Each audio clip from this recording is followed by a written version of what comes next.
തൃശൂർ ദിവാഞ്ചി മൂലയ്ക്ക് സമീപം തട്ടുകടയുടെ മറവിൽ നടക്കുന്ന അനധികൃത നിർമ്മാണം ഇടതുപക്ഷ കൗൺസിലർമാരും നാട്ടുകാരും ഇടപെട്ട് തടഞ്ഞു.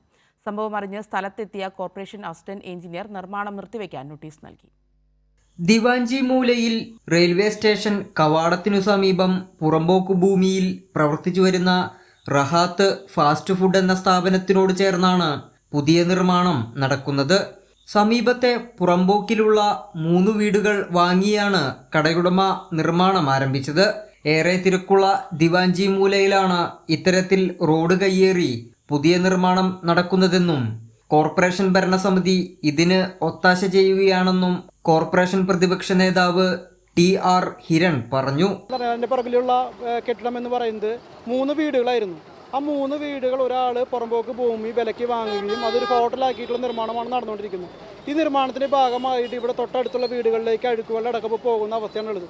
കോർപ്പറേഷൻ അധികാരികൾ സ്റ്റോപ്പ് മെമ്മോ കൊടുത്താലും ആ സ്റ്റോപ്പ് മെമ്മോയ്ക്ക് പോലും പുല്ലുവില കൽപ്പിച്ചുകൊണ്ടാണ് ഇപ്പോഴും നിർമ്മാണം നടന്നുകൊണ്ടിരിക്കുന്നത്. ഹോട്ടലിൽ നിന്നുള്ള മലിനജലം ഒഴുകിയെത്തുന്നത് സമീപത്തെ വീടുകൾക്കരികിലാണെന്നും ഇതുമൂലം ഇവിടെ ജീവിക്കാൻ വയ്യാത്ത അവസ്ഥയാണെന്നും പ്രദേശത്തെ കുടുംബങ്ങൾ പറഞ്ഞു. ഞങ്ങൾക്ക് നല്ല ബുദ്ധിമുട്ടാണ്. ഞങ്ങളിപ്പോൾ എന്താ വെച്ച് കഴിഞ്ഞാൽ ഹോട്ടലിലെ ഫുഡിൻ്റെ വേസ്റ്റിൻ്റെ വെള്ളം ഫുഡും എല്ലാതും കൂടി ഞങ്ങളുടെ വീടിൻ്റെ ബാക്കിലൂടെയാണ് ഒരു കുഴലിട്ടിട്ട് ഒഴുകി പോണത്. പക്ഷെ അത് കുഴൽ അത് പൊട്ടി കുറേ നാളായി അത് പൊട്ടിയതായിട്ട് ഞങ്ങൾ കംപ്ലൈൻ്റൊക്കെ കൊടുത്തിരുന്നു.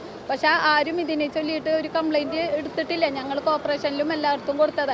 ഇപ്പം ഞങ്ങൾക്കത് പറ്റാത്തത് കൊണ്ട് ഞങ്ങൾ ഇവിടുന്ന് വീട് മാറിപ്പോയേക്കാം. ഞങ്ങൾക്ക് തീരെ പറ്റണില്ല. വാടക കൊടുക്കാൻ ഞങ്ങൾക്ക് മാറിയില്ല. വീട്ടു ജോലിക്ക് പോയിട്ടാണ് ഞങ്ങൾ താമസിക്കുന്നത്. നിരവധി തവണ കോർപ്പറേഷൻ അധികാരികൾക്ക് പരാതി നൽകിയെങ്കിലും യാതൊരു ഇടപെടലും നടത്തിയില്ല എന്നും നാട്ടുകാർ പരാതി പറഞ്ഞു. കൈരളി ന്യൂസ്, തൃശൂർ.